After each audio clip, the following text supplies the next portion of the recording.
गुलशन की बहारों पे सरे शाम लिखा है, गुलशन की बहारों पे सरे शाम लिखा है, फिर उसने गुलाबों से मेरा नाम लिखा है।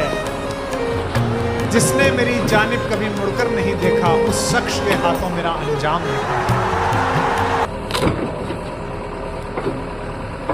लकड़ी उतरी है आग बुझाने के लिए, लकड़ी फाड़ी जा रही चूल्हे पर जाने के लिए। ये चीज बुलाई पूरी का